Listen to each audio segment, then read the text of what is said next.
Hello, Tech fans, and welcome in to another edition of the Tech Sideline Podcast, episode 114. We are originating from TSL's high-tech studios in the Virginia Tech Corporate Research Center. Whether you're watching live on Facebook, watching archived on YouTube, listening on Apple Podcasts or SoundCloud, however you consume the Tech Sideline Podcast, we are so glad you could join us today as we record on Monday, February the 3rd. We have the best podcast crew in the world with you today. We've got the best producer in the land, Malcolm Stewart, behind the scenes producing, getting ready to take your questions for the end of the show. On the podcast set, he is the managing editor of TechSideline.com. He is Chris Coleman. We've got the founder, the general manager. He is Will Stewart. And I am your podcast host, Evan Hughes. Again, we're glad you are with us. We're recording on Monday, February 3rd. A lot to talk about today. We're going to be talking about football recruiting. There were a couple of big-time recruits in Blacksburg this weekend. We'll talk about that, plus a commitment on Sunday night in the receiving corps. We'll talk about that. We'll also discuss Virginia Tech men's basketball. A tough weekend. Hokies played Florida State close. How do we break down that game? What does Chris and Will think? We'll get to that in a little bit. And we'll spend some time talking about the 1999 Virginia Tech football team because it was in the news last Thursday with episode 1 of Vick, the 30 for 30 on Michael Vick being in the news. Will has some great numbers about some of the players on those teams from 99, 2000, 2001. All that and more coming up on the Tech Sideline Podcast, which is brought to you each and every week by the Fisher Law Firm, Virginia's trusted DUI and traffic defense firm dedicated to defending individuals charged with traffic-related offenses. From their office in Blacksburg, they're able to serve the entire Commonwealth of Virginia. Whether you are charged with driving under the influence or speeding, the Fisher Law Firm realizes that each case is important to the client. To date, the firm has defended more than 30,000 people charged with a moving violation. For free consultation, call anytime, day or evening, toll-free at 1-800-680-7031. That number again, 1-800-680-7031. Or you can email them at info@fisherlegal.com. With that, happy day after the Super Bowl day to all of you on the podcast set. Day after Groundhog Day. Yeah. So let me jump in here and say my wife pointed out last night that yesterday's date was a palindrome. Yeah. 02/02/2020. So I want to throw this out there to the Facebook Live crowd. Have we lived through another palindrome date? Are we going to live through another palindrome date? I don't exactly know what that means. However, my sister was born on 02/02/02. Okay. So that's right. February 2nd, 2002. So in 2021, December 2nd, you're going to have 1/2/02/2021. So that'll be a palindrome date. I just figured that out. That's cool. I used to be smart, and every once in a while it pops up again, just briefly, and then I go back to being me. Y'all putting too many numbers in my head. Let's move on. Let's move on. I do want to point this out for those watching. I don't know if this was random. I don't know if this is for Kendall Fuller and the Chiefs we're talking about, but Chris Coleman is wearing a red shirt today. It's red and maroonish. I don't know. What do you think? Look at the match between your shirt and the helmet. It's close. Is it really? I think it's, yeah, you're right. Anyway, Meanwhile, I'm just thinking about this. Actually, might be more burgundy. This might be more. I was just trying to, make the wine, connection. The red shirt. And plus, we're going to be talking about recruits today, so maybe the term red shirt comes up today. So let's dive into what we're going to open up the podcast with. That was Super Bowl 54 taking place on Sunday night. The Chiefs come from behind to knock off the 49ers 31-20. Quickly, before we talk about Kendall Fuller, Will, the whole 9 yards from your Super Bowl day, the game itself, whatever food you ate, how was your Super Bowl Sunday? I'm not a big Super Bowl guy. I sat there in the living room the whole time it was on, and I just kind of kept an eye on it to get an idea of the flow of the game. And once it was 20-10, it was looking like it was going to get out of reach for the Niners. I thought, okay, I'll keep an eye on it and see if it turns into a good game again, and it did. So the Chiefs scored 3 touchdowns in how many minutes? Well, they were down 20-10 with like 10 minutes to go or something. Somebody said 3 touchdowns in 5 minutes. I think they had 3 consecutive touchdown drives down in the fourth quarter. Yeah. And there was a big 3rd and 15 play where they completed a pass, something like 35 or 45 yards. Yeah, and man, these 60-minute football games, sometimes they come down to a play, and we talk about this all the time. 1, 2, 3 plays that if they went the other way, the outcome's completely different. And of course, that happened to Virginia Tech a lot last year. Notre Dame, just get a stop on 4th down. Kentucky, just get a stop on 4th down. North Carolina. Yep. That one went the other way. Miami. Avoided that. Yeah. Literally one play at the end. You are who your record says you are. Yeah, eventually it all evens out. Yeah. You know, it's like an episode of Seinfeld. It evens out. Yeah. How was your Super Bowl Sunday, Chris? Oh, it was good. I slept in, watched the Tottenham game.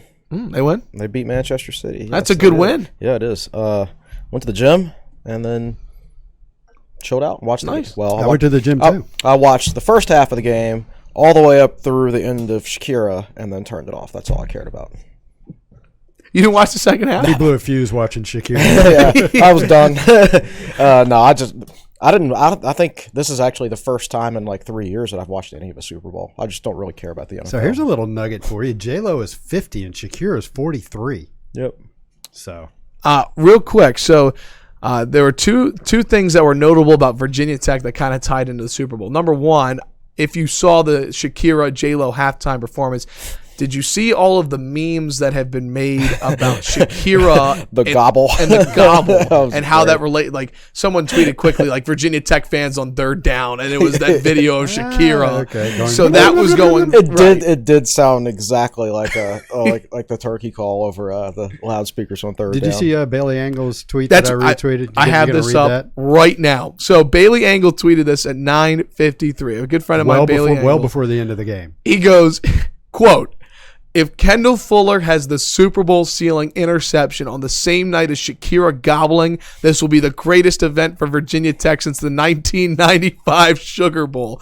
Close quote. And then 20 minutes later. It was like 20 minutes later. Fuller got the game's clinching Kendall interception. Fuller makes the game sealing interception, picks off Jimmy Garoppolo at midfield. Chiefs come out and take a knee. So, Will, was that the greatest event for Virginia Tech since the 1995 Sugar Bowl? No, but it was pretty cool. You know, kudos to Bailey. Every once in a while, you say something and it comes true, and your Twitter blows up. And my probably the best tweet I've ever had in my entire life was when I picked. I think we've talked about this on the podcast before. I picked Virginia Tech to beat Arkansas in that Belk Bowl, 35-24. That's right. And at halftime, it was 24-0. And I tweeted out, you know, it's 24-0. I picked Tech to win 35-24. I think you can do the math. And an hour and a half later, 2 hours later, of course, I get to go back in and retweet and say, just wanted to remind y'all I tweeted this out. And kaboom, your Twitter blows up. You also picked Alabama to beat Virginia Tech 35-10 in that kickoff game. Yeah, I picked that score exactly. Yeah. I've laid some eggs, but I've also picked some scores exactly. You know, we could dedicate a whole show to that, our best and worst predictions. Chris and I both picked UCLA to smoke Tech in that. What year was that? 2013 Sun Bowl. 2013 Sun Bowl. Man, the people in our preview article got mad at us. And then it didn't happen exactly the way I thought it would, but the final score was Brett Hundley, right? That was the quarterback for UCLA. Yeah. I remember picking Virginia Tech to lose to Georgia in the Chick-fil-A Bowl. In the Chick-fil-A Bowl. Wow, you that was like you'd only been with us like a year and a half at that point. Yeah.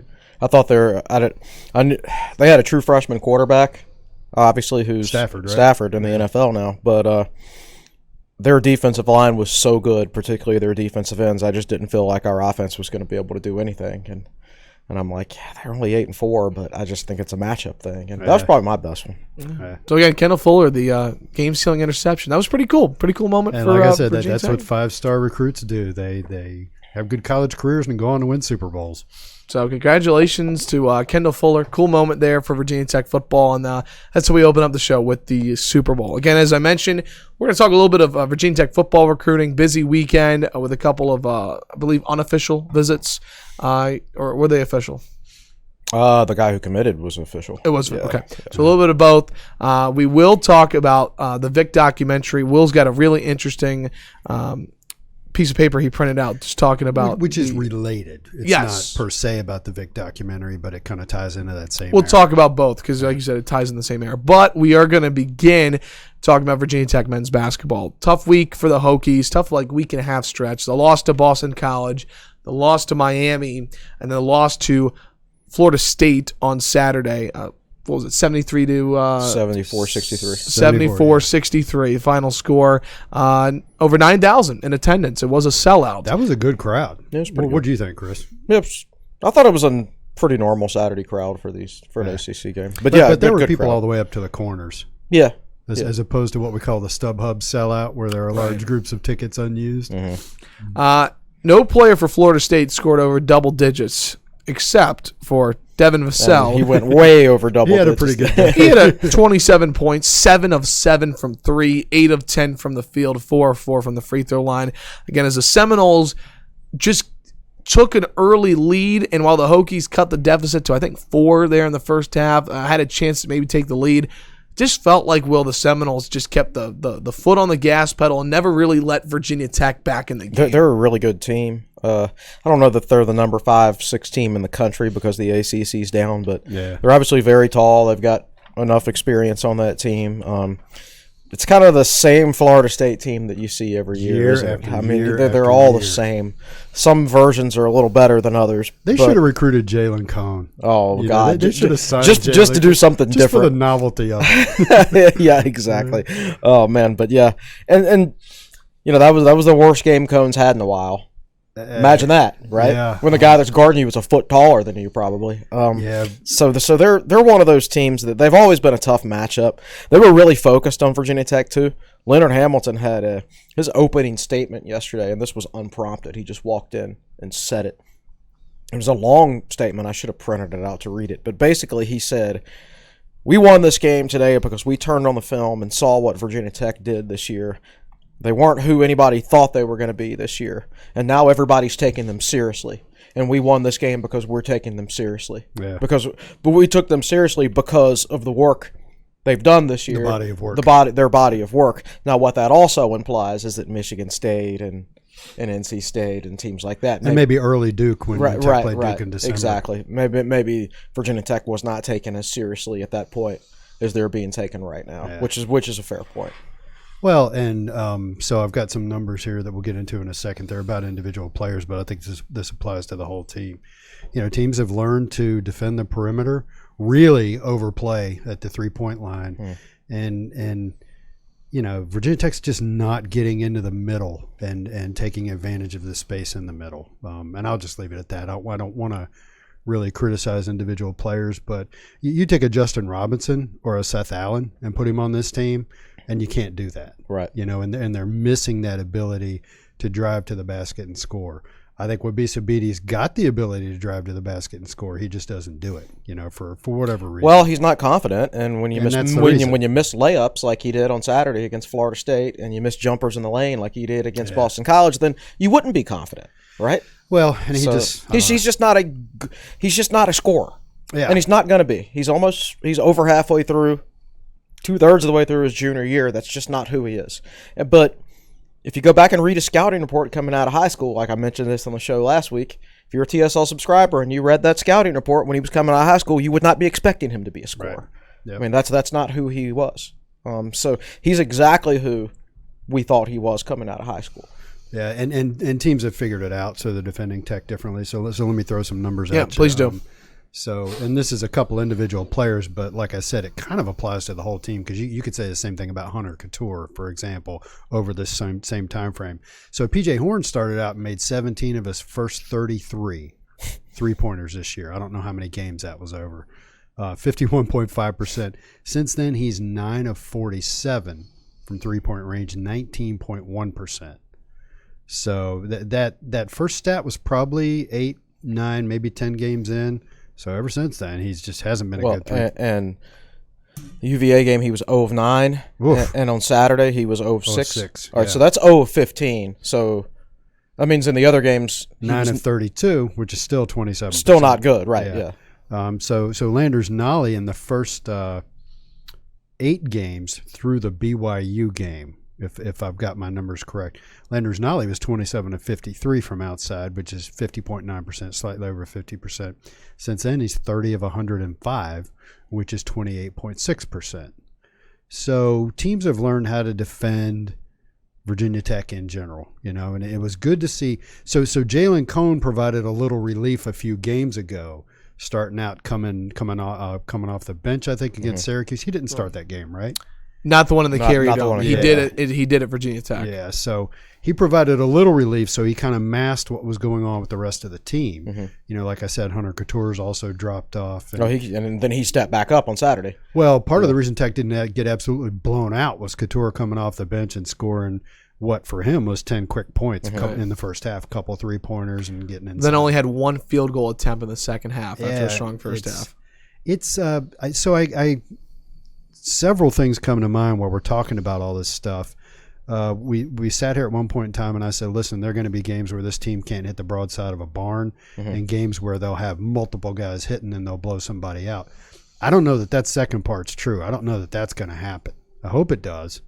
But they haven't had lately more than one or two guys firing on maybe 6 out of 8 cylinders.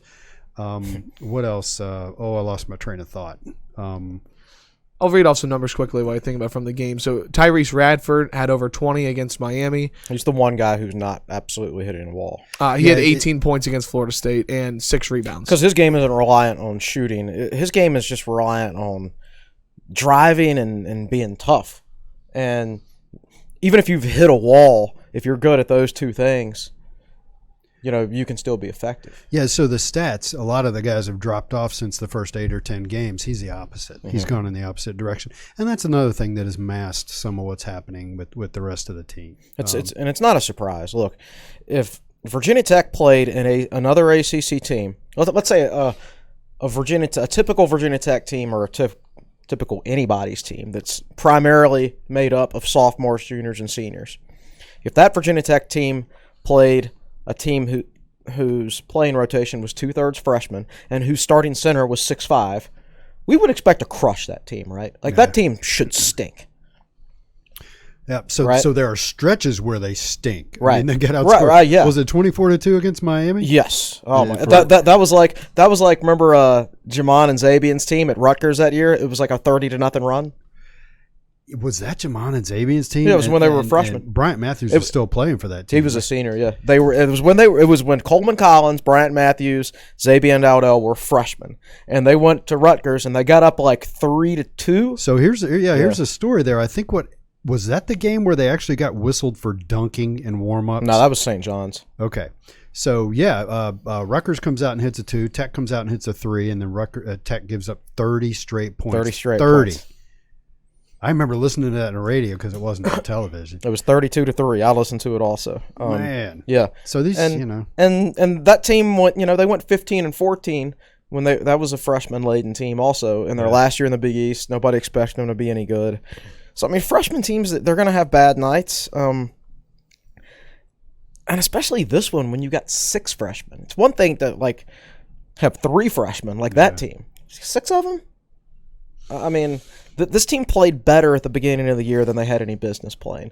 Landers Nolley made shots early in the year that he shouldn't have made. And it's affected his judgment and his what do you want to call it? His shot selection. Right. As the season has gone on. And I wrote an article last week, an advanced stats article on Tech's freshmen through the years in basketball, and this group is way ahead of past year's groups. The problem is there's just too many of them on one team. Like Tech's freshman-laden teams in the past, it's generally been 2 to 3 guys. Like when they have had to rely on freshmen, it's never been more than 3 of them. And this year it's 6 of them, man. Yeah. Landers Nolley, his usage rate, which is, without getting all technical, basically shows how much the offense flows through him. How much the offense flows through a particular player. And his usage rate is something like 33%. And the next closest freshman over the last 15 years was 20%. Yeah. And generally freshmen, the higher their usage rate, the less efficient they are as far as their offensive rating, and that's definitely the case with Nolley. You don't want to put too much on a freshman's shoulders, but you don't have any choice this year because everybody else is a freshman. Yeah, so Chris wrote this article, and he's got a graph in the article which charts freshmen going back to 2007. So Delaney's freshman season. Yeah, so 07, 08, I think. So it's a chart of Virginia Tech freshmen from the past, and it maps their usage rate versus their offensive efficiency. And it's an interesting chart to look at because the guys are generally clustered in the middle. And then here's Landers Nolly with a really high usage rate and relatively low offensive efficiency. Yes. He's hanging out there as a data point all by himself on the horizontal axis. And on the vertical axis, you've got Tyrese Radford way up there all by himself because his usage rate is fairly low, but his offensive efficiency is insanely high. So it's funny to look at this graph with all these guys clustered in the middle and 2 freshmen from this year's team at opposite ends of the 2 axes. Yeah, so it's being critical of Nolly, and I'm not saying he doesn't need to make improvements because he certainly does, but Virginia Tech is asking him to do things this year that they've never asked a freshman to do before because they don't have any choice. Yeah. And there's nothing wrong individually with any player on this team. There's nothing wrong with Wabisa Beatty. There's nothing wrong with P.J. Horn. There's nothing wrong with Isaiah Wilkins or any of the freshmen. It's just the pieces don't fit together in a puzzle right now. It's just not a complete fit as a team because of partly inexperience, but you're asking P.J. Horn to play 30 to 35 minutes a game as a 6'5" center. No, he needs to be playing 15 minutes a game as a backup power forward. Yeah. That's his proper role. He can't play that proper role because of the rest of the personnel on the team. Yeah. So it's not a perfect fit. There's nothing wrong with the individual players. Just right now they don't all fit together. But this will get fixed. That'll get fixed in time as guys gain more experience and you bring in some more recruits and things like that. But, if you said before the season, after 22 games, is Virginia Tech going to be 14-8 or 8-14? I would have said 8-14. Yeah. So we're still ahead of the curve. Yeah. Last question I'll ask both of you. Right now, at this point in the season, 5-6 in ACC play. You mentioned the youth, and you mentioned it seems like this team a little bit hitting a wall right now in terms of the way teams are scouting them and knowing what they do. What do you hope this team improves upon over the last month of the season? Whether it's an individual player or the team as a whole, what do you hope that this team really works on in the final month? It gets better. I would say ball movement. I think that's, whether that's breaking down the defense and dishing to the outside or better movement around the perimeter, which is difficult right now. It was like a guy. I was thinking about this morning. A guy like Jalen Cone, he's got to get his open looks, and you're not going to get him open looks by passing around the perimeter. You have to break down the defense and dish to him. Well, he's got to.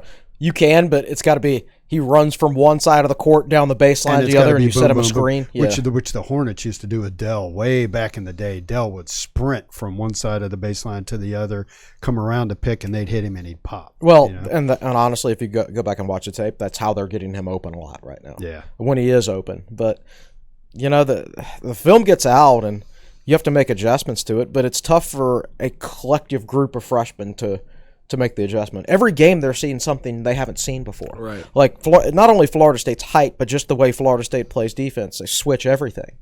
And Tech hasn't seen that yet.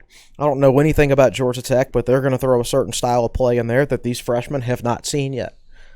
So I think they'll play better like the second time they play Miami, the second time they play Boston College. Yeah, you start getting into repeat games now. I'm looking at the schedule, and after Georgia Tech, it's Boston College, Pitt will be for the first time, Miami, Duke, UVA, Right. So I would say ball movement, Chris, for me, that's part of what's affecting the offense is the inability to I think they can shoot well again if they get more open shots than what they've been getting. Now, as far as the record and what they do as a team, I even with a 20-game ACC schedule, I was going into this season thinking 4 wins. They're already at 5. There's a few more opportunities. Georgia Tech tomorrow on Tuesday. Yep. Yeah, there's plenty of opportunities to win games still in this league. Yeah. So I've never put a number on it from the beginning of the season. Yeah. It's more about how they play. Right now, it's not that they lost to Florida State. It's the fact that they lost 2 games before that. Yeah, they've got 2 they lost before that. There's nothing wrong with the way they played against Florida State. I mean, even an experienced team could lose to Florida State by 11 points. Was that their best effort, do you think, the last 3 games? They played the best against Florida State? No question. Yeah. The second half against Miami was good, but that's more. But for a whole they were game, in desperation mode. Yeah. Awesome. All right, well, great conversation there about men's basketball. Again, they play Georgia Tech on Tuesday. That's the next upcoming game for the ACC. And I will say, if Tech doesn't make the tournament, we had the best audio possible in the wings of Chris Coleman a couple podcasts ago. What was it? You'll be the first to lay the brick on the Mike Young statue. I guess I'm not going to have to do that as much as I would have liked to. But there's plenty of time. Coach Young, this team, so many people on Twitter know about Joe Bamisil and Darius Maddox and Luma. Now, if Mike Young ever gets a statue, I don't mean this. I think the Beamer statue is pretty cool. But at what point ever in his life did Frank Beamer coach a game with his foot on a bench? I know. Right? That's the most unrealistic statue. Yeah. Maybe we get Coach Young eating popcorn. Yeah, I've actually thought about that. I think that would be hilarious. By the way, back, I think we're putting about this next year. At the concessions at Tech, you get like the Mike Young popcorn. Like you name it something. Oh yeah, like a Mike Young bucket. Like with his face is on the bag. Yeah. Anyways, let's transition from talking about basketball to a busy weekend of Virginia Tech football recruiting, including a commitment. We'll begin our conversation talking about Dallan Wright. According to our TechSideline.com article, a 2-star wide receiver. I don't put a lot of thought in star rankings these days. 2-star trending up. I look at the rankings, and the 300th ranked player in the country is a 3-star, and the guy who's ranked like 1,500th ranked is a 3-star. Let me get some. So I think it's a little bit disrespectful to fans to have 1,000 guys rated as 3 stars, because if you don't look at it deeply, if you just look at star rankings without looking at offer lists and things like that, you assume this guy and that guy, they're both 3 stars, they're the same player. Well, no, this guy's ranked 1,500 with no Power 5 offers, and this guy's ranked 300 with 20. He's Isaiah Ford with 25 Power 5 offers. So let me jump in here and say this is before your time, Chris, but I used to write a lot of recruiting articles. Early 2000s, we used to do a monthly thing called the TSL Extra, and I remember the one we did after signing day in 2001, and Rivals was just getting going back then, and Virginia Tech had 2001 they had a 5-star recruit, Kevin Jones. They had some 4-star guys, some 3-star guys, some 2-star guys, and a couple of 1-star guys. Who was a guy from Oklahoma? Andrew Fleck out of Oklahoma. Is there such thing as 1-star? Well, no. And I was actually just about to go on this rant, but go ahead. Let's we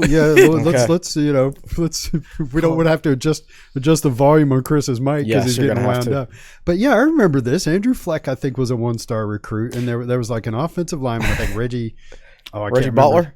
It may have been Butler. He actually played and helped us. I did not look at this ahead of time before going on the air, but I remember there were a couple of 1-star recruits, because back then the recruiting services, I'll just say it, had the balls to actually rank guys what they were. Right. And they don't do that anymore, because they want the interviews, they want to be want everybody to feel great and feel like, you see 3-star recruits these days doing interviews saying, when they announce their commitment, they say, I've decided that I'm going to spend the next 3 to 4 years at whatever school. I'm like, dude, you're ranked 800th in the country. You're not going pro early. Okay. I don't care what people are telling you. Unless you want to make a mistake. Right. You realize the NFL draft isn't 1,500 picks every single year, right? It's like 250, 300, something like that. So yeah, that's actually something that bothers me. It's like, yeah, the 1,500th recruit and the 300 recruit both being 3 stars. Yes, it's the same thing with 4 stars, like the 35th ranked recruit and the 299th ranked recruit, both 4 stars, right? But in reality, one of them's David Wilson on the verge of being a 5-star. David Wilson, Ryan Williams were both on the verge of being 5-star recruits, and you've got others that are lower ranked. Like okay, so J.C. Coleman, Ryan Williams, and David Wilson were all 4-star recruits. J.C. Coleman was a 4-star? Absolutely. Really? He was actually fairly highly ranked by one of those services, like 105th in the country. I remember his high school film being good, right? I'm actually still to this day, just based on his high school film, surprised he wasn't better. But more productive. Right, more productive. Right. So I don't buy into that. I don't buy into saying, if you happen to be signed with a Power 5 school, you're an automatic 3-star recruit. I just think that's ridiculous. To me, if your only other offers are Appalachian State and Coastal Carolina, you're fortunate I gave you a 2nd star. And I'm not saying I don't think Dallan Wright's a good prospect. He is. 87 catches, 1,500 yards. But right. But if everybody gets 3 stars, sure. Okay, then that still makes you bottom of the level recruit, right? Yeah. It doesn't matter whether it says 1 star or Let me give some I want to give some background on Dallan, just because you're right. He's a unique. I think he's fine as a prospect. I think if he'd gone to camps, I think if he had focused on football before his senior year. So fill in some of the blanks here, because I'm not up to speed on him. You are. But so he missed half his junior season due to a suspension. That'll knock you down. He didn't go to camps because he was focused on basketball. Right. And basketball has AAU all over the summer. Right. And then he blew up as a senior, called 87 passes. 1,508 yards, right. 25 touchdowns. 25 touchdowns. So let's say Dallan Wright goes on to become a very productive player for Virginia Tech. Right. This is exactly the kind of guy, at the time being, that Fuente and his staff need to be digging up, is guys like that. Oh, I was hurt. I played basketball, didn't go to any camps. Boom, look at me my senior year, and he plays for Tech and is productive. Right. That's the kind of guy where I think they're let me figure out how to phrase this, where Virginia Tech's current coaching staff is gonna I don't want to use the phrase turn this thing around, because it's not like it's a disaster, but to really elevate the program, you're going to need to find more guys like that are under the radar that wind up being productive. And the thing is, there are fewer of those guys these days. Right. There used to be a whole bunch, and now there's hardly any. Panay, I think, is another good one. Yeah, Wilfred Panay, tight end. I think he's a good prospect from France. So when I rate him as a 2-star player, and I say that in the old days he would been a 1-star recruit, I don't mean that as any disrespect, because if he had played and focused on football earlier in his career, that wouldn't be the case. What we're saying is we're going into our old rant that you just can't give everybody three. Not everybody gets a trophy for participation. Have you ever seen the movie Meet the Parents? Where was that Ben Stiller? Or maybe it was the second one. I don't know, but it was Robert De Niro. Like Ben Stiller's parents still had his little shrine from when he was a kid or whatever. And Robert De Niro sees it and says, "Oh, I didn't know they gave 9th place medals." And so it's like, okay, everybody, you get 3 stars and you get 3 stars. And, so my son Ronan, who's a freshman at South Carolina, he's one of those kids that everything in his room accumulated. So I'm going into his room and I'm gradually cleaning it out. It's taken a long time. And so the participation trophies went in a box and went in the attic. Mm-hmm. And the trophies where he actually won something, they stay on the shelf. Right. That's how we roll at my house. I like that. Yeah. So if you ain't first, you're last, Ricky Bobby. So I think, honestly, I shouldn't be as forgiving as I am for most of our rankings. But these days, that makes you the bad guy. Yeah, right? Everybody gives you some. So I'll never forget, and I won't say which recruit it was, but one time Rivals bumped a guy from 3 stars to 4 stars, and a recruit hit me up and said, "Hey, Rivals just bumped me up to 4 stars, so you can do the same." I left him at 3 stars, and he never played it down for Virginia Tech. By the way. Wah. Yeah. Anyway, we can continue. Real quick, so Dallan Wright, 6'1", 170-pounder. He's from the Saluda High School in Saluda, South Carolina. I think that's how you pronounce it. I think so too. And he's the class of 2020, so that means he will be coming in this fall. This summer. Yep. Okay, so that is Dallan Wright. It was also a busy recruiting weekend here at Virginia Tech. I know there were a couple officials and unofficials this weekend, Chris. Yeah, Wright was the official visitor, obviously, the main official visitor, and he committed. I was kind of expecting that going in. Virginia Tech needed to add another receiver to this class. I think he's a good player. I was watching a little bit of his film. I mean, 87 catches, 1,500 yards. My gosh, I think when I played in high school, I don't know if we threw it 87 times all year. How many games is that? That's like 8 catches a game. It was like 11 games, I think. Is what 10 games is a high school regular season. He's catching a pass per quarter. I guess that's you're more math than I am. No, wait a minute, 2 passes per quarter. 2 passes per quarter, yeah. My bad. Even better. Yeah, even better. So that's a pass every 6 minutes, man. And he doesn't. I wouldn't say he has elite speed, but he's fast enough. Good enough frame. He needs to redshirt. As Chris points to his red shirt for those listening. Yeah. So, like I said, I think that won't help the recruiting rankings any. Right. But who's the guy they need? Yeah. So let's talk about Landyn Watson.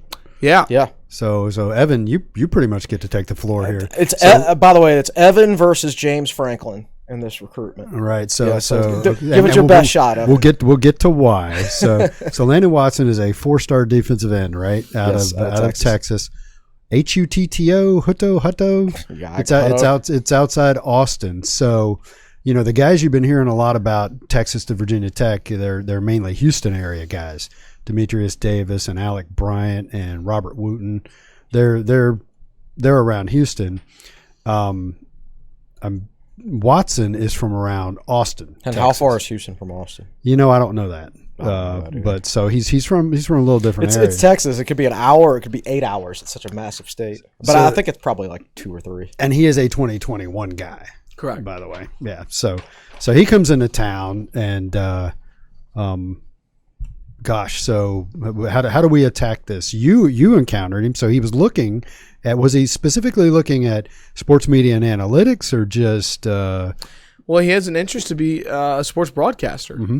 So they reached out to Bill Roth, and Bill asked me to come along, and it was great. It was really cool. Actually, he could not have been any nicer of an individual. I mean, Landyn Watson. I mean, first class. His entire family. I mean, just really great people. And we toured him around the new Moss Arts Center studio, brand new studio put in over the summer. $125,000 studio. Oh, I think more expensive than that. No, I was told it was $125,000. Really? Yep. Well, okay. Well, like any studio, it's a table. I thought they put $1 million into it. And a bunch of wood and lighting. I mean, $125,000. That sounds about right. Okay. But we can double check. You count all the TVs and stuff like that. But TVs aren't that expensive. Yeah, that's true. Not these days. It was great. His family. I mean, seriously, could not have been any. We probably spent 45 minutes over there. I did a mock show with him. Mm-hmm. He gave a Super Bowl prediction of 21-14 Chiefs. So what, 31-20? Yeah. It was actually a little bit more low scoring than he was spot on. So I mean, seriously though, he just was just really personable and just. I personally wish wherever he goes the best for him, because he was just a really, really nice guy. And I think it'd be great for our sports media and analytics program to get a guy like him, just because he was very passionate about it. You could see his parents were really engaged, and they, you could tell he took pride in what his potential major could be if he came here. So, and Alec Bryant, I think, who's of course already signed, is hit him up on Twitter and said, "Oh, same major." Yeah. And I ran into Evan walking into Castle Coliseum on Saturday before the Florida State game. And Evan told me all this face-to-face. So Evan's not just saying this for the podcast. And right. He told me this in private but before the game. Said his mom gave you a hug after they left. She did. Yeah, and if you look at her tweet from after the visit. I got it right here. You ready? Saturday. Yeah, please. So Felicia Watson, she is a nurse. Her Twitter handle is nursing for a living. Today we had an awesome visit at Virginia Tech. Again, this is Landyn Watson's mother. Today we had an awesome, in all caps, visit at Virginia Tech. We went today not knowing a lot about the program. We left our visit today feeling amazed, in all caps. My husband was ready to run to the equipment room, put on pads, and run through a brick wall. The coaching staff is the truth. Thank you. And then there's pictures of the family with the coaching staff, Bill Roth with Landyn Watson, Evan behind the desk with Landyn. And then it looks like probably Landon's little brother with the Hokie bird. His little brother, yep. Yeah. So it was his little brother, it was his mom, his dad, and Landyn. I mean, really, he blew me away, his whole family. I mean, just so friendly. I mean, I just can't speak highly enough about how great they were. And he was personal on camera. He was great on camera. Huh? I mean, So not only was this, us getting to know him, and obviously for football, but talking with Bill, it'd be great to get him in our program of sports media analytics. And so if he ends up like coming on his official visit over the summer, and it's during the week, you're gonna have to come back. Wow, you'll be in Minnesota. Yeah, I can't come back. We'd have to give him on the TSL. Well, I did see Will just offered up. Hey, he could be a Tech Sideline podcast host. So I mean, hey, I might. You never know. Can you imagine how nervous that would make the Virginia Tech coaching staff if we were to invite Landyn Watson in here to host a podcast while he was on his visit? But I really do wish. I mean, he was. I mean, showed him around. He was great on camera. I mean, I think he had one thing I will say too. I think that the coaching staff, from what I was just kind of able to gather, just a great job of. It seems like the visits that they have, you check everything off the box, and they get to see everything about Tech. And I think it's easier. Hats off to them. I thought that they did a fantastic job. I think there are certain times when big recruiting weekends are important, and they highlight the fact that maybe a number of prospects are interested in the school, but sometimes small recruiting weekends can be better. Yeah. Because if you have a small staff, relatively speaking, like Virginia Tech, I mean, Fuente said it. We don't have the staff or the facilities to accommodate a large number of visitors, right? He said that. I found that direct quote. And when you just have a few guys, you can dedicate all your resources to those few guys. You know, a guy like Justin Fuente, if you've got 40 or 50 guys on a visit, you want to try to carve out time for all of them. That's tough, man. Plus, he's just Fuente himself. The smaller the interaction gets, the better he gets. Yeah, you know? I think so. And you know, being a Midwestern guy, I think he really vibes with these Midwestern kids, maybe more than some East Coast kids. Yeah. So I hit Jason Stame up last night, and I asked him to interview Landyn Watson for the site. And Jason said, so we haven't done or run the article yet. He said, I just got Landyn. So what time? This was 3:00 in the afternoon on Sunday. And Stame said, I just got Landyn on the phone. They're driving up to BWI right now to fly out. BWI. Yeah. I would suggest. Where's BWI? Baltimore, Washington. It's halfway between Baltimore and Washington. That is a long drive from here. Yeah. So when the Watson family visits again, I would suggest Charlotte or Roanoke. And you can get a flight from Austin. It will fly to Charlotte, and then there's a layover in Charlotte, and then from Charlotte to Roanoke. And the one I found yesterday was for like $275 or something. Yeah, like so I would be tempted to fly into Charlotte and just rent a car and drive up. You'll probably get there in about the same amount of time as if you laid over and went to Roanoke. But Charlotte's not a bad drive. I do it all the time, like 150, 160 miles. Well, I really look forward to reading that article. That's great. I think that it'll be a great read to get to know his personality and just how great of a person he is. So anyway, it was really, really cool to meet him and wishing Landyn and his family nothing but the best. And Landyn is a top 200 level recruit, by the way. Yep. 2021 defensive end. Yeah. Awesome. Okay, so any other recruits? Anything else we're missing from this weekend before we move on? Naquan Brown was also in town. Naquan Brown, 4-star defensive end from the state of Virginia, was in town. Spent a lot of time. And I think he and Watson posed together for pictures, right? They so if you look at Naquan Brown and Landyn Watson's Twitter, you'll see pictures of the two of them. And Brown is one of those guys who would help the perception a lot in state. The thing is, like, all right, Tech wants to get bigger at defensive end, right? Well, he gets you smaller at defensive end. He gets you smaller at defensive end, which is the opposite direction you want to go, but he gets you better in-state recruiting, right? Yeah. So I don't know what I think, but then again, I don't know exactly what Virginia Tech's defensive scheme is going to be. Do you know right off the top of your head what Brown's size is? I don't recall. He's listed at like 6'3", 205 on the recruiting websites, but if you see a picture of him next to Demetrius Davis, he's like 6'1".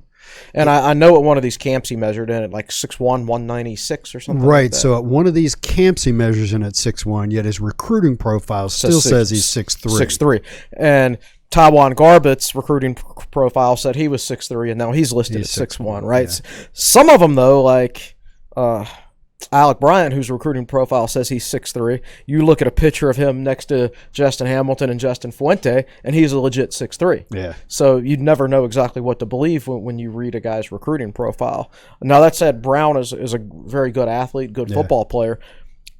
I just... Not knowing what Virginia Tech's defensive scheme is going to look like, I really can't comment. Or what their how plans he fits. for him are. Right, exactly. Yeah. So, anyway, that was another big recruit that was in town. Absolutely. Again, but the headline of the weekend, Dallan Wright committing to Virginia Tech. We have an article up on techsideline.com. Hope you go and check it out. Also, Obi, the wide receiver, was in Obi town. Obialo. Obi, the Marshall grad transfer. But it sounds like he picked up an Oklahoma Correct. offer. He's headed to Oklahoma. And and that's a shame. I'm glad for him because I think he's originally from the Midwest. Correct. I think he began his career at Oklahoma State.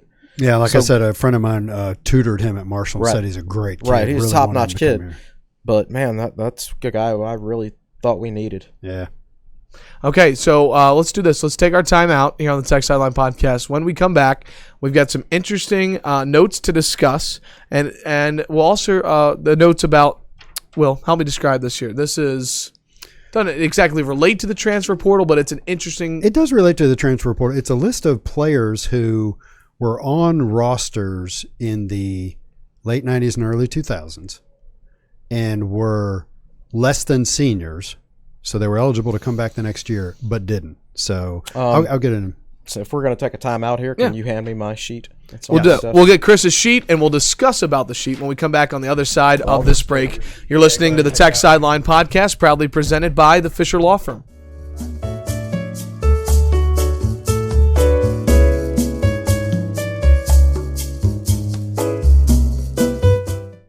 Welcome back into the Tech Sideline Podcast, presented by the Fisher Law Firm. We're so glad you could join us today. Episode 114, recording on February 3rd. Chris Coleman, Will Stewart, Evan Hughes, Malcolm Stewart with you. We transition now to a really interesting topic. Really great work here from Will, as well as Daryl H. Chapman, about looking at, because we've been talking a lot about the transfer portal the last couple episodes. So Daryl went through and found the rosters from 99, 2000, 2001, 2002. Yeah, so let me jump in here. So because I left the beginning part of the email off. So when I did the article last week, was it last week where I did the transfer portal numbers? Yes. Yeah, that showed that Tech had the second most players entering the transfer portal the last 2 years. That was not intended to be an article that drew any conclusions. I just threw some data out there. So it started off just this discussion about, well, you really need to take a deeper dive, and Virginia Tech doesn't have many people leaving for the pros or seniors leaving, so that makes younger players more likely to transfer. How does this compare to the past, et cetera? So Daryl, who's been on the site since, the very beginning. I remember he was on our message boards way back. So he sat down with, and this is important to the accuracy of the data, he sat down with media guides / football books from late 90s, early 2000s, and just for kicks, went through the 99 roster, picked out everybody who was not a senior, and checked to see if they were listed in the book for the next year, and just made me a list of guys who weren't. Mm-hmm. Non-seniors who didn't make the jump from 99 to 2000. Non-seniors who didn't make the jump from 2000 2001, and from 01 to 02. And again, this data is not from online rosters, which were more accurate, but from the football media guides, which are produced early and often have players in them that didn't wind up being on the team, and often do not have players in them that did wind up being on the team. Mm-hmm. So that's important to preface this. But it still gives you some idea of the magnitude. So that said, so here's a list of guys. And we actually have to be careful that this segment of the podcast doesn't bog down too much, because Chris and I remember a lot of these stories. I was going to tell a Reggie Samuel story. Yeah. So let's give you an example. There were 14 guys, again, looking through the media guides that Daryl did, there were 14 guys that did not make the jump from 99 to 2000. Franklin Bowser, I remember the name, I don't remember. Mm-hmm. Vincent Carey, doesn't ring a bell. Ike Charlton, who declared for the draft. He declared for the draft after his junior year. Michael Davis, don't know who that is. Jim Ferrugio, I recognize the name. I think he was just one of those played guys. Special teams. Yeah. And Jermaine Hinkson. Offensive lineman, I think, but didn't play. Yeah. Robbie Lewis, Greg Myers, Derek Piniella. Lou Pinella's son. I can't believe that. That's crazy. I remember back in the day seeing Piniella getting interviewed, like on SportsCenter or something, in his office, and you could see Frank Beamer's book on the bookshelf behind Lou Pinella's head. Yeah. So I think Derek was on the team a couple of years. Yeah, he was. Played some special teams. Yeah. He was probably like a tight end, fullback type, if I remember correctly, but just never really cracked the lineup. Jason Rayner and Reggie Samuel, and Chris remembers the Reggie Samuel story. No, I was going to give my Reggie Samuel story. Oh, okay. You have a Reggie Samuel story. No. It does not really. Well, yes, it's about him, but it's nothing he did. Or you're 16 and you think certain things, however foolishly. Mm-hmm. For some reason, I'd built up in my head that Reggie Samuel was going to be awesome for Virginia Tech. I don't know. No, absolutely nothing made me think that. You probably read it on Hokie Central. Probably something like that. But remember, he tore his ACL. And that pretty much ended his career. Like senior in high school. But I remember being like slightly devastated when he got hurt, because I'd convinced myself that Reggie Samuel was going to be awesome. Oh, that's me and Jeremy Kishbaugh. Now, I wasn't 16, but when Jeremy Kishbaugh committed to the Hokies, Come on, Will, get your time frame straight. That was like 1995 or 96. And I read a little blurb in the Roanoke Times where Kishbaugh was from Berwick, PA. I still remember that. And his coach said he was a linebacker fullback type. And his coach said, he's an animal. And I was like, oh, man, this guy's going to be great. And I'm not sure he ever even made it to Virginia Tech. And so I have to be careful about picking out my favorite recruits from classes. He's my favorite recruit from that class. Yeah. I remember Reggie, he got hurt his senior year in high school and may have even been in an all-star game, something like that. And he just never really Well, he tore his ACL when he got to Tech. Did he? Yeah. Wow. Yeah. I think this year. Yeah. Next name on the list is a guy named Chiron Stith. We all remember that one. Yeah. Declared early. Yep. Yeah, so he could have been good in 2000. Travis. Would he have been as good as Lee Suggs? Well, yeah, he could have, Lee Suggs was pretty good. Yeah. Travis Turner, quarterback out of Southwest Virginia. He was Southwest Virginia. I think he's coaching in Southwest Virginia now somewhere. The word Appalachia comes. I think that's right. Was that the name of his high school? I think so. Yeah. Okay. That sounds right. And then Marvin Whitby, whom I've never heard of. That doesn't ring a bell. Know. So that's 14 guys who didn't make the jump. Marvin Whitby's probably watching the podcast and you just laughed at him. Now, I will tell you, I don't mean to laugh at Marvin. I will tell you, though, a lot of names we just reeled off. I've been doing this since 1996, and some of those guys, they were not scholarship players. Oh, yeah, they were absolutely walk-ons. Marvin Whitby was a walk-on. Greg Myers, I'm pretty sure, was a walk-on. Robbie Lewis. Yeah. Jason Michael Rayner. Davis, Vincent Carey. Yeah. Yeah. But that's fair because the transfer portal listing on 24/7 is 247 Sports is also, it includes walk-ons. Right. Yeah. Sure. So it's actually apples and apples. Yep. So here's some names for the Ron Cook. Now that was 14 guys. So here's some names on the 2000 roster that didn't make the jump to 2001. There are 11 guys. Ron Cook. What do you remember about Ron Cook? He was a defensive end with a lot of hype. I remember he got a sack in that game against Syracuse where Tech blew him out, right? Do you remember what number he was? Was he number 51? I do not remember what I remember. I think he was 51, and the story escapes me, the specifics, but Ron Cook, I believe, shot his mouth off to the press in a bad way. Yeah, he should have been playing more. He was behind Corey Moore and John Engelberger. He's basically behind one of the best defensive lines ever, and then shot his mouth off. And see, I don't think he ended up actually playing in 2000. I know he was like third string in 99, right, but I think he shot his mouth off early in 2000, maybe even in camp. Well, he was from New Jersey, and Tech was going to play Rutgers, and the New Jersey Press. Right. That's where it came from. Of course, the New Jersey Press probably baited him into saying the wrong thing. You wonder why coaches don't let players talk to the media too much these days. Mike Barber's from New Jersey, right? Yeah, he is. Yeah, those New Jersey guys.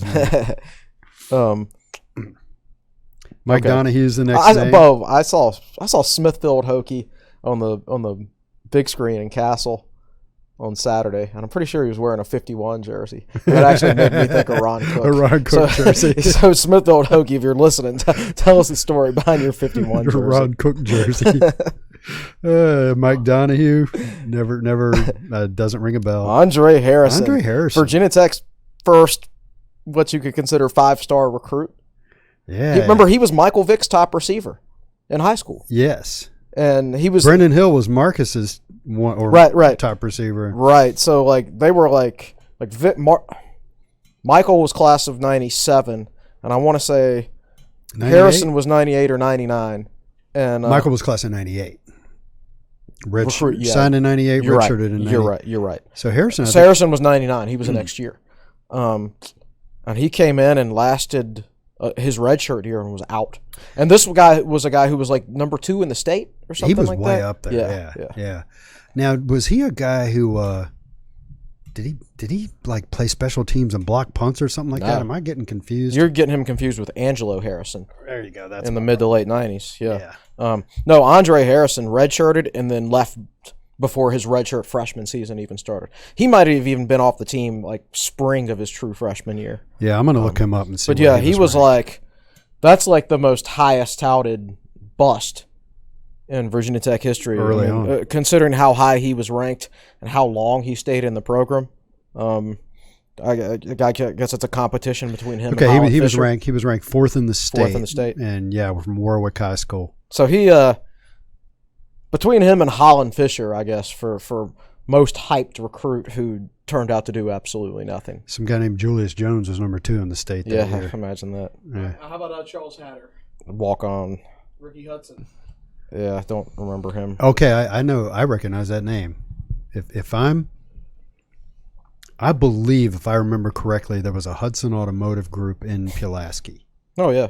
There was a large chain of dealerships, and I believe Ricky was Mr. Hudson's son. Yeah. And because I remember being in Hudson Automotive Group one day and seeing a big picture on the wall that was kind of a down shot of like a huddle or a group of Virginia Tech players, and you could see the word Hudson clearly on the back of the jersey. So that's probably who that is. I love this last name. Please tell me there's a story about Seth Noonkester. Yeah, when I worked for VTTV, he also came in and worked for VTTV doing the sports show and everything. Was he from like Roanoke, Salem area? Is that ring a bell? I don't know. Joe Symington. Joe Symington, who I played against in high school. Was he a Fork Union guy? I don't know about Fork Union. I know he went to Martinsville. Yeah. Back when Martinsville actually big rangy. Did you get the best of him, Chris? Yeah. I don't think we ever encountered each other. How about Josh Tesser? Is it Tessar? Tesser. Walk-on receiver. Anthony Thibodeau? Walk-on receiver. Some people pronounce it Thibodeau. Yeah. Anybody know Michael Vick? Yeah, I heard of that guy. Yeah. There's a reason he didn't come back for the 2000. We're not going over the numbers. All right, there were 14 who didn't come back from 99 to 2000, and then 11 who didn't come back from 2000 to 2001. So that's 25 guys in 2 years. Over the course of 2 years, which is fairly comparable numbers to... And these guys didn't come back. Some of the guys that went in the transfer portal for Tech the last couple of years have come back. Because those numbers include Hendon Hooker, Deshaun McCleese. Right. Yeah. And then there were 15 players who were on the 2001 squad, did not come back for 2002. Who were listed in the 2001 football book as being on the roster. Right. And were not listed in the 2002 football book as being on the roster. Mm-hmm. Ryan Angelo. I believe he was a fullback. Yeah. Keith Burnell. Keith Burnell, people talk about players not liking coaches and feeling like they're wronged. Keith Burnell's the one I remember from back then, similar to Ron Cook. I remember reading an article about this in one of the 757 newspapers maybe 5 to 10 years ago about how Burnell did not leave on good terms with the Tech staff because he was behind Lee Suggs and Kevin Jones. Somehow felt like he was wronged when it came to playing time. So he was in the 1998 recruiting class, with and Suggs. He was ranked number 11 in the country. In the state by the Roanoke Times. So, Burnell had good speed, but it just didn't translate to the football. He was one of those fake 40-time guys that Tech used to make up. Right. I remember he ran like a 4.2 flat, but then he got on the field against Rutgers and they chased him down from behind. Back when Rutgers was bad. Rutgers was that. So the thing I remember, it's not. He held the Virginia Tech 40-time record at one point, 4.2 flat. Well, before Michael Vick and Vick, he was ahead of Vick. Yeah, Vick was a 4.25, and it was D'Angelo broke it. D'Angelo broke it with a 4.15, and D'Angelo was legitimately fast. Yeah, but so the Keith. Every time I hear the Keith Burnell story, I remember there was a scrimmage, I think, or I don't think it was a spring game. I think it was a scrimmage where Burnell got open, like from 40 yards out down the sideline, got caught at like the 1 or 2 yard line, got tackled. Mm-hmm. And I remember Kevin Jones's dad was in town, and I remember going up to say hi to him because I'd talked to him at length for an interview. So I always said hi to him when I saw him, and Kevin Jones's dad said, "Yeah, you know that run right there?" And I said, and he's talking about Burnell's run. And I said, "Yeah," and he said, "KJ would have scored." He's right, but it's one of those things that sticks in your mind. Yeah. How about Jason Davis? Oh, he was a quarterback. He was Tennessee. He was the backup quarterback he would have been the backup quarterback in 2001, but Brian Randall turned out to be. So he was third string. Jason Davis was the guy who went to the Tim Couch quarterback camp and threw the ball like 76 yards in the air. Yeah. He threw it 76 yards in the air at the Tim Couch quarterback camp, and everybody was like, "Oh my gosh, we got this quarterback from Tennessee with a cannon." Well, he couldn't even beat out a true freshman, Brian Randall, for the backup spot in 2001. I think he had maturity issues the way it was phrased. Okay. He just wasn't ready to really commit to what college. It took. Yeah. I'm going to guess Matt Finley played in the secondary. I have no idea. I think he was a backup, like a walk-on offensive lineman. I had no idea. I'm just totally taking a guess there. Thenis Franklin, offensive lineman. Billy Hardy. No, see, Billy Hardy actually I don't know why he wasn't listed in the 2002 media guide, but Billy Hardy did play for Tech in 2002. That was I remember him being like a late addition, like they didn't know if he was going to play. Well, in 02. Well, he had played the year before, 2 years before that. But I don't remember the details. Okay. Sorry, you know, it's been almost 20 years. Mike Jackson. Mike Jackson was a tight end. He was a scholarship tight end. I think he had a knee injury. Yeah. T.J. Jackson. T.J. Jackson the first. I was. Is that his dad? No. Okay. T.J. Jackson was a he was a whip linebacker. He was like 190 pounds. He got in trouble, right? I don't know if he got in trouble. I remember he started that Florida State Gator Bowl, and like made a bunch of plays, but also didn't. He just never grasped the position. Right. It's a tough position. It was. Ronald Moody. Don't know who that is. Well, he was a walk-on. He had 3 career catches. And at least one of them came in that drive against Pitt in 2000. I remember with Dave Meyer. Yeah, Dave Meyer and Ronald Moody. Yeah. He only played that one. He was a redshirt freshman and was off the team. And he was a walk-on originally. Yeah. Dion Provitt or Provitt? Provitt. He would have been a good player.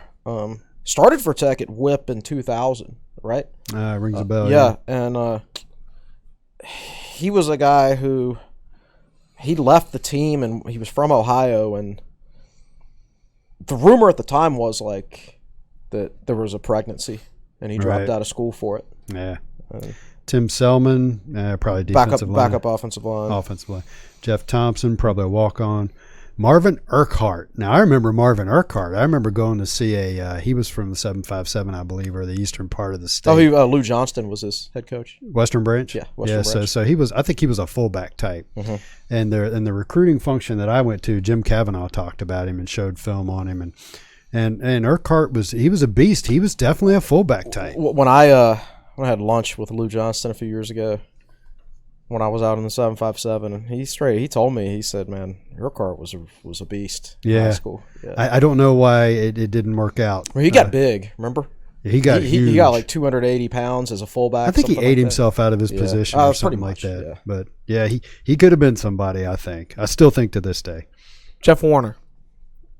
Oh, no. And Joe Wilson, don't know. Joe Wilson was a running back. Actually, I think Joe Wilson came here maybe as like a defensive end or fullback maybe or something like that. I remember one spring we ran out of running backs, and they put Joe Wilson at running back, and I think like one of those spring scrimmages he had like 25 or 30 carries because he was like literally the only running back left on the team. Wow. So, again, if we're talking about people who left this team, so we had 14 on 99, not on 2000, 11 on 2000, not on 01, and then 15 on 01 and not 02. Just out of curiosity, how many players do you think I recognized off this list? Oh, well, you recognize Michael Vick. Hold on. You recognized. You recognized one player. I recognized 2. Okay, maybe 2. Was Ike Charlton? Ike Charlton. Yeah. I don't even remember. I just know the name. Okay. Ike Charlton and Michael Vick. I have no idea who these. And so it's funny hearing you guys. Yeah, that's really sharp memory. That's amazing. 20 years later, you guys can just spit this out. I remember Charlton declared and then sat through the draft, and I don't remember the details. Save the second round. I think we ran an article written by someone who sat through the draft with Charlton, and it dragged out. I think the draft back then, it was like 15 minutes between picks. For first round picks. Yeah, it's ridiculous. So even if you were picked in the second round, ridiculous. Like mid-late second round, that was a long day. I think 7 minutes right now, what it is still too long. Yeah, it's come on, all the research and work they've done, they know who they're going to pick. That's what I'm saying. Yeah. Just do it, man. Real quick, did you see for the draft this year in Vegas, they're going to put a player on a boat and bring them across the water to the commissioner stage? Is the boat going to be sponsored? Sure, of course it is. Yeah. It's going to have a flag on top. All right, so real quick, we're at 10:50. We're about an hour 5 minutes in because we started recording at 9:45, right, Malcolm? So, do we want to talk about the Vick documentary? Or do we want to go right to questions? I haven't watched the Vick. I tell you what, let's give Chris time to watch it, and let's let both halves of it. Okay. So honestly, I have no. This is going to sound bad. My main discussion for the Vick documentary, not the documentary itself, is kind of the national perception of the 1999 Virginia Tech football team that was put on display a little bit by Bomani Jones of ESPN, who's featured in the film and was tweeting with some Virginia Tech fans while the documentary was going on. That's the main purpose. The perspective was nobody had heard of Virginia Tech, who was Virginia Tech, all that. I mean, that's fair. It's probably what the national football. What did you feel about Baylor when Robert Griffin won the Heisman Trophy? Who's that? Right? Baylor was a bad football team. Right. Well, Tech had made 93, 94, 95. Tech had made 5 bowls in a row heading into 98. They had won one BCS bowl, which was a bowl alliance. And played in an Orange Bowl. Right. Here's my main question. I want to ask you guys this. So, again, Bomani Jones of ESPN featured this. This is one man's opinion, but someone who literally does not remember the 1999 team. I want to get you all's perspective on this. So there was a fan, somebody named Avery, who tweeted at him, Vick was a 1 in a million talent-wise, but don't disrespect guys like Stith, Andre Davis, Englenberger, Moore, Bird, Charlton, Hawks, Ben Taylor, Midget, and many more. That 99 team was special, period. Bomani quotes this as, Michael Vick was the team, and you know this, and most people reading this don't know who those guys are that you just listed. Well, that's true. That's absolutely accurate. Of everybody else on that list, I'm trying to think of who had long, substantial NFL careers. Engelberger did. Andre Davis did, but he was always hurt and was mostly a kickoff return guy. Nick Sorensen had a long career as a special teams player. Shane Graham had a long career as a kicker. Ben Taylor played a few years in the NFL. I wouldn't say he had a long career. Yeah. But for the most part, yeah. I mean, you would not recognize anybody else on that career on that team from their NFL career except for Michael I think Vick. the person that really disrespects is Corey Moore. Yeah, so he talks about this. So someone tweets, random person, I pride myself on knowing obscure college football history. I don't know a soul, in all capitals, on that list. And Bomani goes, Corey Moore was a 225-pound defensive end who put up huge sack numbers. Englenberger on the other side was really good. Engelberger. On the other side was really good. I only remember Ike Charlton because his name was Ike. Oh, and Andre Davis was really fast. See, I got nice things to say, but come on. Yeah. That's a fair take from a national perspective. Okay, it is. But here's my take on it, though. The only game Virginia Tech, and correct me if I'm wrong, the only game Virginia Tech won that year, which was solely because of Vick, was the West Virginia game. He made a play in that game that nobody else on the roster could have made that led to a win. Right. Other than that, again, I haven't sat down and broken down the whole schedule and all the scores. Other than that, I think Virginia Tech would have gone 10-1 without Vick. No doubt. The last thing I'll say, someone tweets at Bomani and says, that 99 Virginia Tech team was loaded, ... Without Vick, still 10 wins. He quotes it and says, as a function of playing in the Big East, yes. Again, thoughts. I'm just curious what you guys think. Well, they did not have a tough schedule. That is true. Miami was pretty good that year. Syracuse was good until Tech stole their souls. 62-0. Yeah, that's another thing about that 99 season is the only game in which I don't think they were really challenged by Clemson that year. Clemson wasn't that good. That was a good game going in the fourth quarter. Yeah, and then Tech blew it open with their defense, Bomani, not Michael Vick. Right. Vick was coming off an injury. I think Vick only threw for about 70 yards that game. He wasn't that impressive in that game. But really, the only game that was close was that WVU game, and that's just one of those freaky games where everything went wrong. Right. Yeah. Because if you are going to win a national championship, you're going to have at least one of those games. Tech could have played West Virginia 10 times and beat them by 3 touchdowns 8 of those times. Well, yeah, West Virginia wasn't good that year. They were not good. And it always reminds me of the 98 national champion Tennessee team. They were dead in the water against Arkansas. Arkansas had them beat. Mm-hmm. Right. And then have you ever seen this play, Evan, where the Arkansas quarterback they're kneeing it with down. the game well in hand, he pulls away from center, trips, and lays the ball on the ground, and Tennessee recovers it. Like they're taking a knee. Right? They're running the clock out. I have not. And he dropped the ball. Tennessee recovers it and scores and goes on to win the national championship. You either need a great play, which Michael Vick made, and then Shane Graham followed up with a great kick, or you need a freaky thing to happen like what happened to Tennessee. I completely understand where Bomani Jones is coming from. Like, I think your average college football fan in 1999, even your average media person, I mean, Tech was preseason number 13. They got one first place vote, some random dude in Michigan. Arizona. Oh, Michigan, you're right. Yeah, and Lee Corso picked them to go undefeated. But for the most part, nobody knew who Virginia Tech was. Yeah. I mean, honestly, even Virginia Tech fans didn't know who Virginia Tech was. It's not like we were selling out in 1998. I mean, I went to the last game of the second to last home game of the season that year. There were like 47,000 I believe it was Rutgers, and I think it was 45,000 fans. Right. Yeah. So not even Virginia Tech fans knew what Virginia Tech was then. Yeah. So in hindsight, we can look back and be biased and say, oh, yeah, everybody else doesn't recognize. Well, we didn't recognize either. Otherwise, we wouldn't have been putting 45,000 people in the stands the previous season, right? There was a buzz around that team because Frank was good about kind of dropping hints that Vick was a special player, and when they knew they had a lot of guys coming back on defense and a lot on offense. Frankly. Yeah, but remember there were like 15,000 people at the spring game that year, and everybody thought it was a big deal. Right. Yeah, that was the year that... that was my first spring game. It was the year that Ronyell Whitaker picked Michael Vick up and threw him down. Oh, they were roommates, remember? Yeah. That was my first ever spring game, and I walked out of there, Vick went like 3 of 12, and I'm like, yeah, that guy stinks. So closing question, though. Virginia Tech, that 1999 team, Michael Vick was not the entire team. Oh, yes no. That team had a great defense. Yeah. For people who'd never paid attention to Virginia Tech before, which I'm sure Monty Jones never paid attention to Virginia Tech before. I'm sure it did seem that way.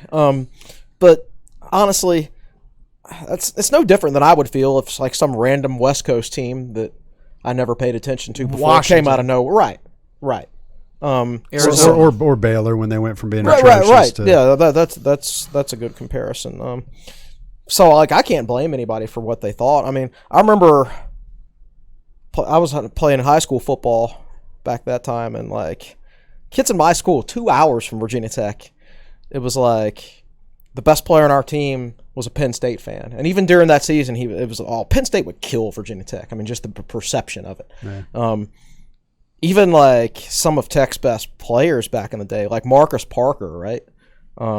If Marcus Parker didn't blow his knee out and Penn State hadn't revoked his offer, he would have gone to Penn State. Right. So there was a perception back then that Virginia Tech was not on the level of these other schools, even with some of the players that ended up playing at Virginia Tech before they got here. So the year after that, or maybe within 2 or 3 years after that '99 season, a national writer wrote an article, top 25 college football teams of all time, or top 50, something like that. Let's call it top 25. May have even been Dennis Dodd, and he ranked that '99 Virginia Tech team like the 22nd or 23rd best college football team of all time. Right. Well, unfortunately, he ranked that Florida State team that beat them like the 3rd best team. Yeah, that was Bowden's best team. Out of all those great teams Bowden had, that was his best, most likely. Yeah. And the thing about that Tech team would have trounced the '98 Tennessee team that won the national title. And they would have trounced that 2000 Oklahoma team that won the national title. I know. It's all about timing. All about timing, man. Yeah. All about like Virginia Tech's Sweet 16 team last year, man. They might win the ACC this year. Yeah. I agree with that. Yeah. Last thing I'll say about this, one thing I learned about watching part 1 of the documentary, we can talk about the documentary itself more, like you said, later when this part 2 comes out. I had no idea Chris Winkie was 27 years old. Yeah, he played baseball. That's crazy. Yeah. They had a graphic, and it was like Vick 19. I was like, what? Yeah. So, anyways, okay. Let's turn it over to the best producer in the land, Malcolm Stewart. It's time for the Facebook Live questions portion of the Tech Sideline Podcast. Malcolm, what's going on? How are we? Good.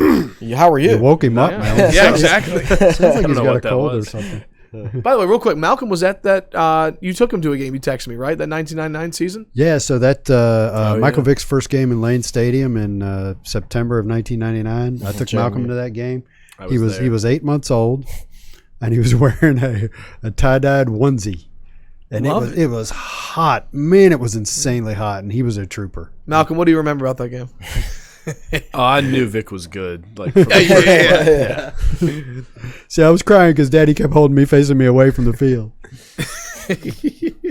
So I have an old question from Mike Croft. I said I'd save it for him because it's probably got a long answer. But he said 2 years ago, LSU lost a home game to Troy. Since then, they've won a New Year's Six Bowl and a national championship. What is the best loss VT ever had that turned the program around? And could you possibly look at the Duke loss from 2019 as the potential turning point for the future of the program? You could, maybe. No, that to be determined. But, I mean, I think the way they immediately turned it around last year after that game. So it's a possibility. We'll have to wait and see. as far as one single loss, then probably the narrative during the '99 season was that they remembered the '98 Temple game, right?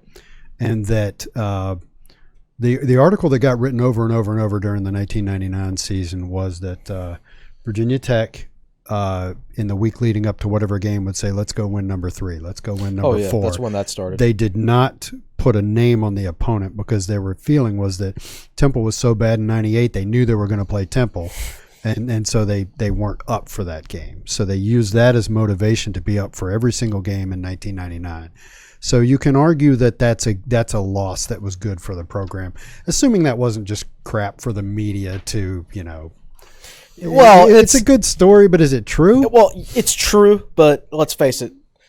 The players, they might break every huddle with win number 3 or whatever. They know exactly who they're playing. Yeah, no, it's a story. But what it does is tell them, it reminds them that you have to take every game. You have to treat every game the same, treat every game seriously and everything like that. I don't know that I put the JMU loss in that category. That was the second loss. I think for a season, that's the only thing that came to mind for me was what they strung together how many wins after the JMU loss and won the Orange. Well, the thing is, Tech was better than everybody they played after that. Way better than everybody else on their schedule for the rest of that year.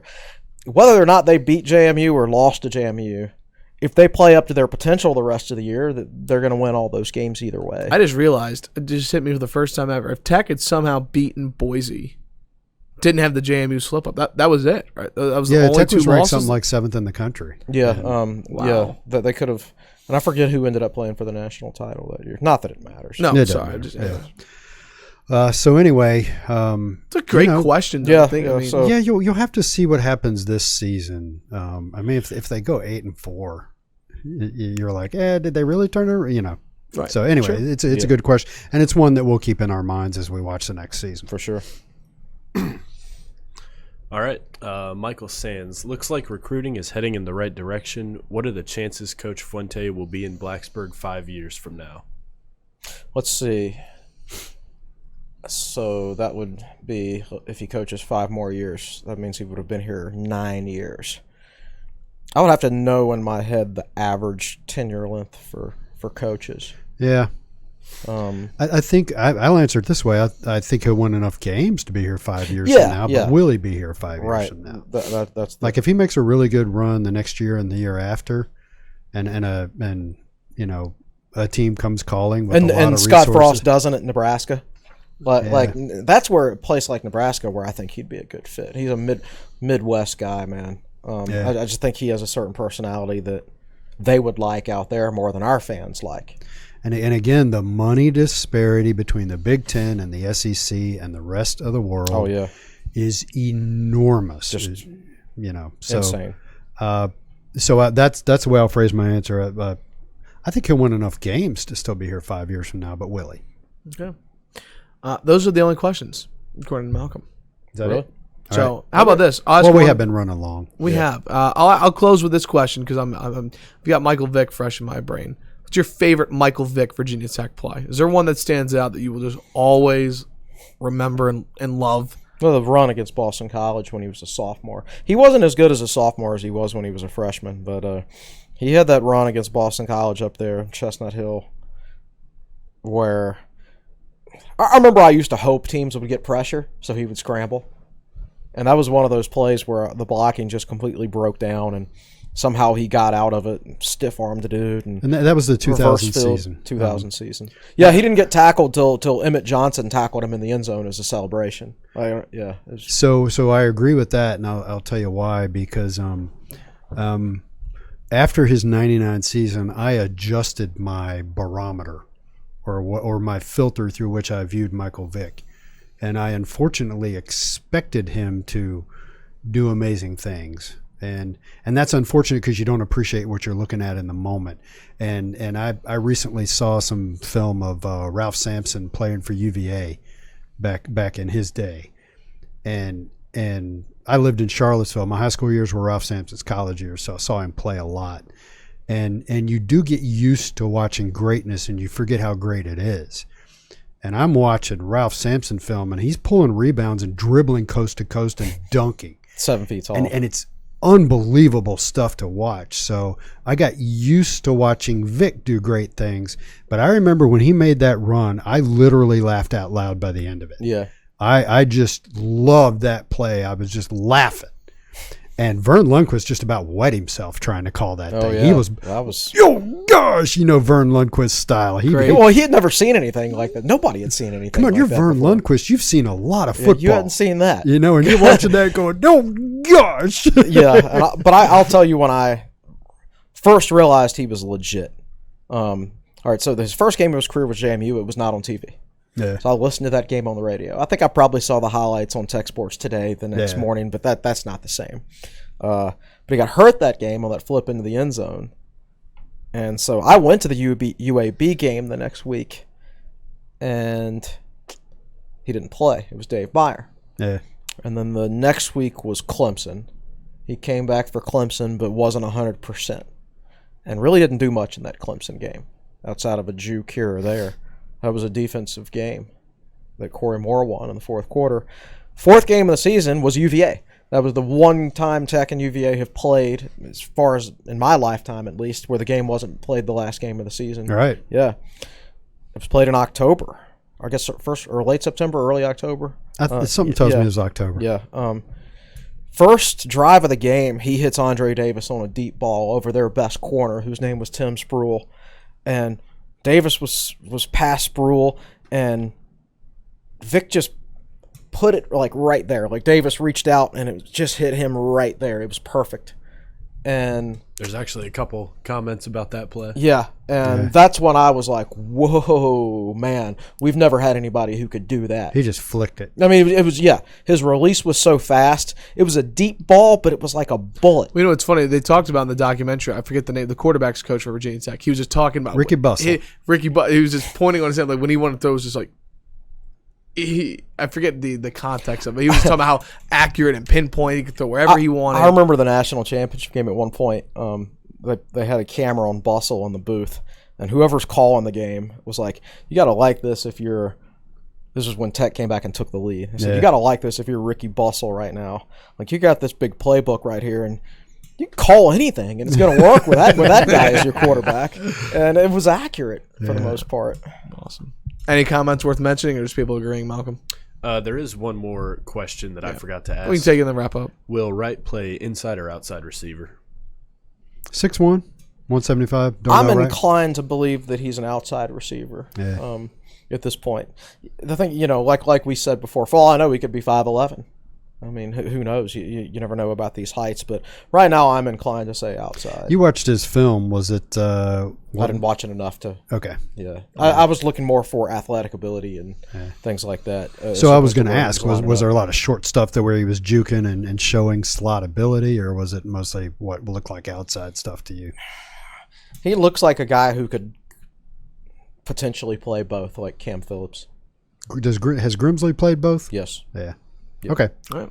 Thanks to everybody for the questions. Appreciate it. Fun show today. We talked a little bit of everything. I enjoyed the throwback talk of the 19. I'm inclined to go back and watch the national championship game. It's on YouTube. I've never done it before. Watch first three quarters.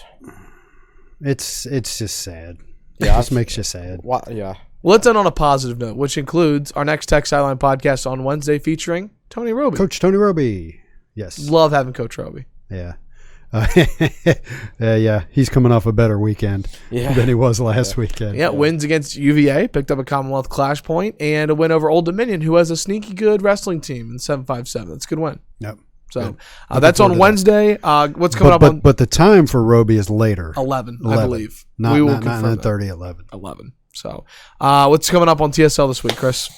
Well, I don't know if Jason has sent it yet or not, but we'll have an article on the defensive end, on Landyn Watson. And he's going to reach out to Wright. Is his first name Darnell? Don't ask me. They start to run together. They're running together. I've been doing this for too long. I can tell you in just a second. Dallan. Yeah, Dalla. When in doubt, just say Mr. Wright. Say the name. Mr. Wright. Yeah, exactly. But so Jason Stame's trying to get in touch with them. He's already gotten in touch with them. As far as what I'm going to write, honestly, I don't know. I haven't had a chance to think about it yet. Yeah. Okay. That'll do it for this edition of the Tech Sideline Podcast. A reminder, if you're watching on YouTube, be sure to like and subscribe. And, of course, it's a great time to join the Tech Sideline family as well. TechSideline.com. Great content as well. Check us out again, TechSideline.com. We're on Instagram, Facebook, Twitter, all at Tech Sideline. Any closing thoughts before we sign off? No, let's get to it. Let's do it. All right, for the best producer in the land, Malcolm Stewart. On the podcast set, our managing editor, Chris Coleman. Our founder and general manager, Will Stewart. I'm your podcast host, Evan Hughes, saying so long. Thanks so much for listening to episode 114 of the Tech Sideline Podcast, presented by the Fisher Law Firm.